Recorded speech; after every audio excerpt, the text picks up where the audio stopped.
Ever wish you could just, peek behind the curtain on a really complex project, understand how it all works without getting totally bogged down in the tiny details?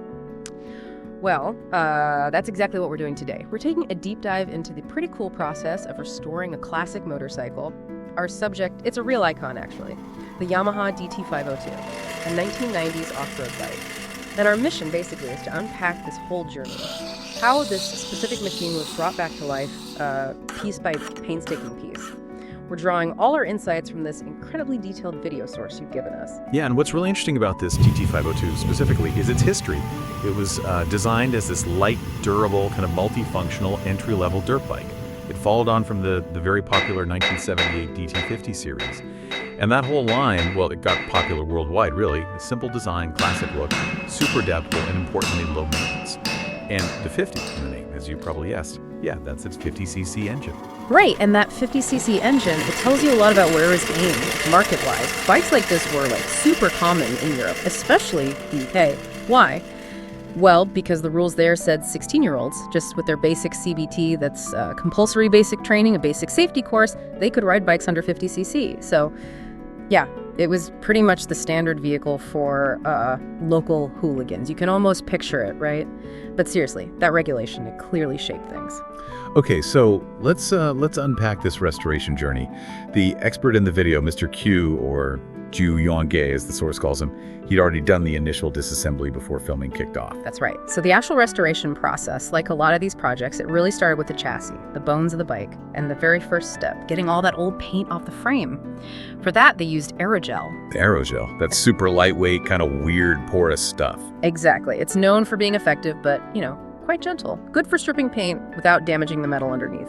And this frame, it's not just any old frame, it's what they call a steel tube double cradle frame. So basically, picture two steel tubes running from the front, the headstock area, all the way back towards the tail. Now, compared to a single cradle frame, yeah, this double design is definitely heavier, but the trade-off is you get way more stability, better rigidity, more strength overall. Plus, it protects the engine better. And Yamaha, well, they did try to optimize things like tube thickness and welding to keep the weight penalty down a bit. Right. So after stripping the paint, the next big step was sandblasting. Really crucial for getting rid of any leftover rust, any bits of paint missed by the aerogel. And because they were doing this outdoors, where you can't easily reclaim the blasting media, they used a lower cost option, acoustic sand. Makes sense. And after the blasting, painting time for all those chassis parts. It was quite a careful process. First, everything got a coat of gray-white epoxy primer, good base coat. Then the main frame and the fuel tank went black, sleek. But the rear swing arm, that got painted silver. And that silver rear swing arm, that's actually a key visual cue. It's one of the distinct upgrades that tells you you're looking at the DT502, not one of the older DT50s. Okay, so frame's looking good. Let's move on to the engine. And this is probably the biggest single change for the DT502 model. The engine itself, still a 50cc single cylinder, but they upgraded it from air-cooled to water-cooled. Ah, okay. Water cooling.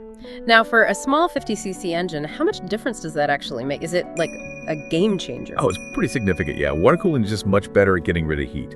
So the engine can run harder for longer, under high RPMs, heavy loads.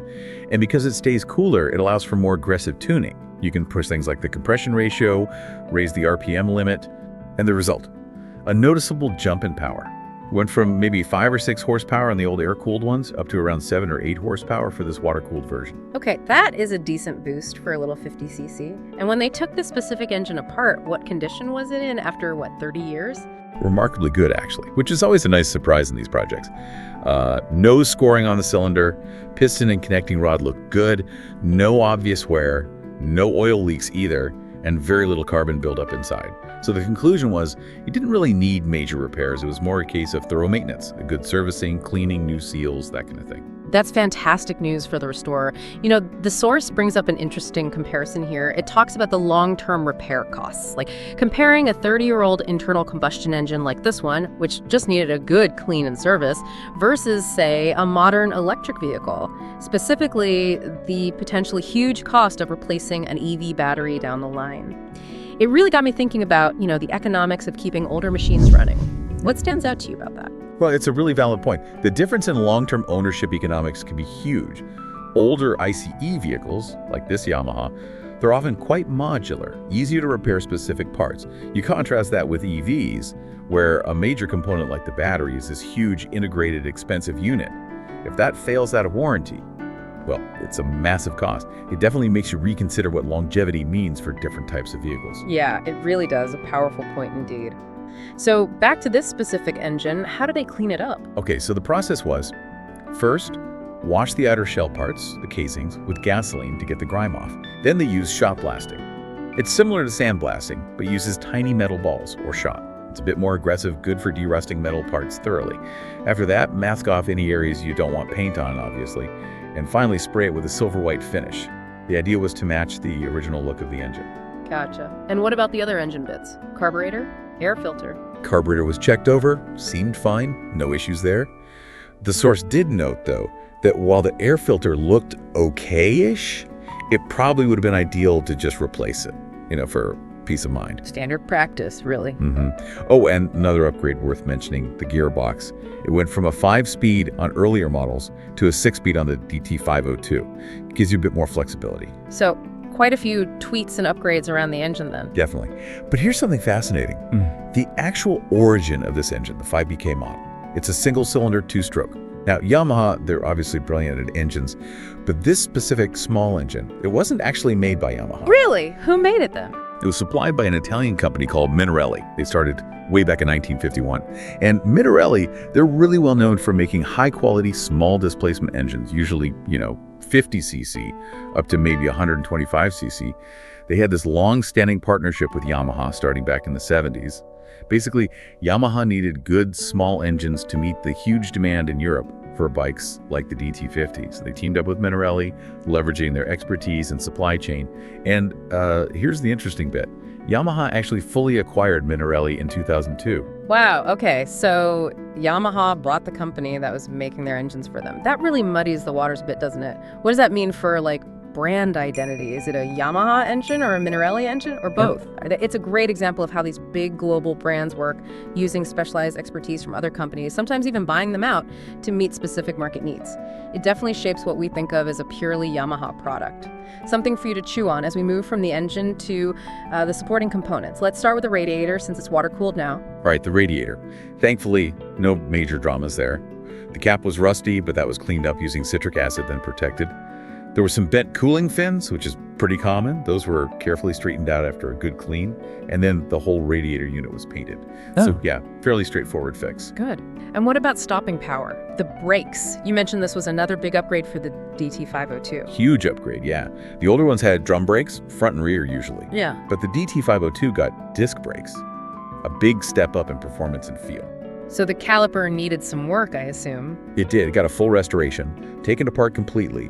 All the old oil seals and gaskets replaced, essential for brake safety. Then cleaned, derusted properly, painted nicely, and carefully reassembled. It's a single piston caliper design. Which is enough for a bike this size. Oh yeah, perfectly adequate for something pushing out 7 or 8 horsepower. Keeps things simple and light.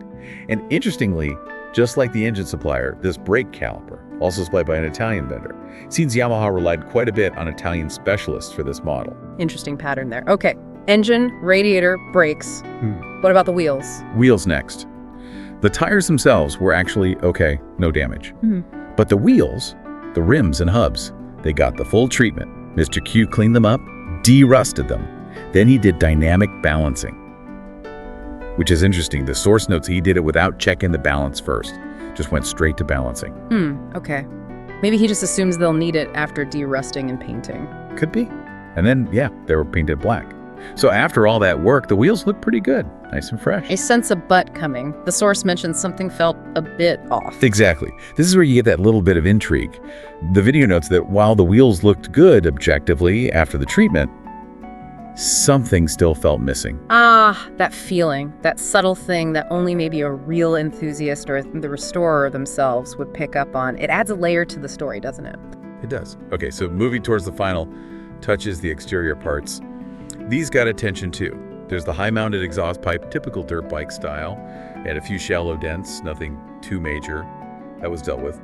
And then, of course, the front and rear mud guards and the full set of plastic fairings. Right, the plastics. And these really change the look of the bike, don't they, compared to the original DT50? As the successor model, the DT502 didn't just get performance upgrades, its whole aesthetic was transformed. Those plastics, the fairings, the way they're shaped, and especially the fuel tank, it went from that kind of rounded classic shape on the old DT50 to this much sharper, more angular design. It just makes the whole bike look so much leaner, more aggressive. It really shouts dirt bike in a way the original didn't quite. Yeah, that's a good point. The source actually contrasts it, saying the original DT50 looked maybe more like a normal city commuter bike, but with suspension that seemed awkwardly raised. Whereas the DT502, with these sharper lines and integrated design, looks much more purposeful, like a proper off-roader. Absolutely. And just like that, we've walked you through pretty much step-by-step the whole painstaking process of bringing this classic Yamaha back from, well, maybe not the dead, but certainly back to its former glory. Now, all that's really left to see in the source video is the immersive assembly process, putting all those restored pieces back together. So after all that detailed work we've discussed, the Yamaha DT502 is officially restored. Looks fantastic. It does look excellent, yeah. But the source adds a little bit of nuance right at the end, a reflection on the process itself. The feeling was apparently that it felt less like a true restoration in the sense of fixing major damage, and maybe more like a really, really thorough major maintenance. And that was largely because, as we discussed, surprisingly few parts of the bike were actually badly damaged or broken to begin with, mostly just aged or worn. That's an interesting distinction. Which brings us to a final thought, something for you, the listener, to maybe ponder. What does restoration actually mean to you? Is it just about bringing something old back into good working order, making it look nice again? Or does a project need to involve significant repair, replacing genuinely broken or badly damaged parts to really earn that title of restoration? Where do you draw the line? Want more amazing transformations? Hit subscribe, plenty of cool restorations coming up.